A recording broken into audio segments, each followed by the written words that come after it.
중국 통신장비업체 화웨이에 대한 전방위적 옥죄기에 들어간 미국 당국이 감염증에 대한 중국 책임론과 안보 위협 등을 거론하며 동맹들을 향한 반화웨이 전선 참여를 거듭 압박하고 나섰다.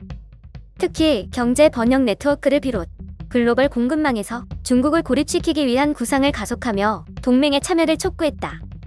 미중 갈등 벽화와 맞물려 양국 모두와 좋은 관계를 유지해야 하는 한국으로선 고민으로 작용할 수 있는 상황이다. 21일 미 국무부의 발언록에 따르면 키스 크라크 미국 국무부 경제차관은 전날 아시아태평양 지역 기자들과의 전화간담회에서 마이크 폼페이오 국무장관이 지난달 29일 발표한 5G 클린 패스 구상을 거론, 이는 화웨이와 Z 등 신뢰할 수 없는 판매자가 공급하는 어떠한 5G 장비도 사용하지 않는 것이라며, 이는 믿을 수 없고 위험도가 높은 판매자들이 민감한 정보를 중국의 수중으로 빼돌리는 능력을 차단함으로써 이들에 맞서는 최상의 안보 기준을 구현해준다고 밝혔다. 앞서 폼페이오 장관은 미국의 외교시설을 상대로 이러한 내용의 5G 클린 패스 구상을 발표했다고 크라크 차관이 전했다. 크라크 차관은 모든 대사관을 포함 미국의 외교시설로 들어오거나 외교시설에서 나가는 5G 데이터는 신뢰받는 장비를 통해 전달돼야 한다며, 나는 우리의 모든 동맹과 파트너들에게 여러분의 외교시설들에도 5G 클린 패스를 요구하는데 동참할 것을 촉구한다고 밝혔다.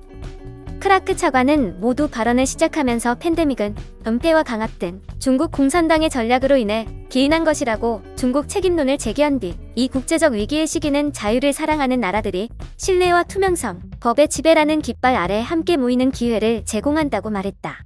그러면서 각 나라와 기업들도 그 위험에 대해 깨닫고 있다고 덧붙였다. 그는 5G 국가안보 및 국제경제안보를 위해 트럼프 행정부가 최근 달성한 성과와 관련 세계 최대 반도체 위탁 생산 업체인 대만 TSMC의 미 애리조나 첨단 반도체 공장 설립 투자 발표, 5G 클린 패스 구상 발표, 화웨이로의 반도체 수출 금지 대상 기업 확대 조치 발표 등을 꼽았다.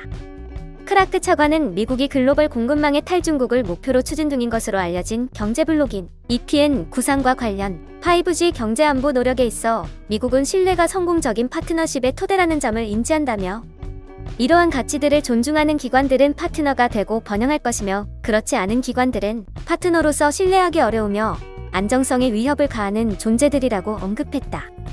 크라크 차관은 EPN 구축과 관련해 미국이 염두에 두고 있는 한국의 역할 등에 대한 질문을 받고, 한국은 미국의 훌륭한 동맹이라며 두 나라가 깊고 포괄적인 관계를 갖고 있으며 신뢰할 만한 파트너십을 위한 공통의 가치를 공유하고 있다고 강조했다.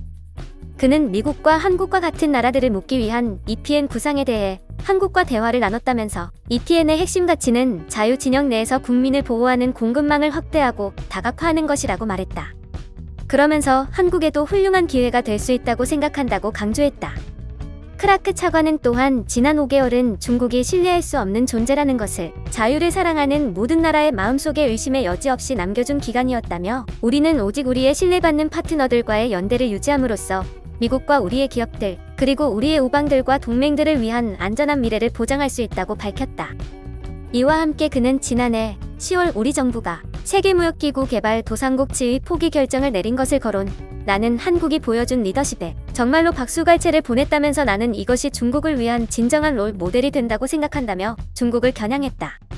크리스토퍼 포드 국무부 국제안보 비확산 담당 차관보는 각 나라가 잠재적인 정보, 도둑질, 인권 유린 조장, 전략적 정치적 조작 등의 견지에서 화웨이와 같은 중국 기술 회사들을 야기하는 위협에 눈뜨기 시작하면서 중국 기술 기업의 생태계 바깥에 있는 진정으로 믿을 만한 공급자들을 점점 더 찾게 될 것이라며, 이것이 전 세계의 믿을 만한 공급자들에게 기회를 창출할 것이다. 여기에는 물론 한국의 삼성도 포함된다고 밝혔다. 코델 헐 국무부 국장대행은 반도체 수출 규정 개정과 관련 하이닉스와 같은 회사가 메모리 칩을 화웨이에 판매하는 데에도 이 규정이 적용되는가? 이 역시 이 규정에 따라 금지되는가라고 질문하자, 그렇지 않다. 이 규정은 화웨이가 설계한 칩이 화웨이로 돌아가는 것에만 적용된다며 하이닉스에는 해당하지 않을 것이라고 답했다. 영상이 도움이 되셨다면 좋아요와 구독을 부탁드립니다. 시청해주셔서 감사합니다.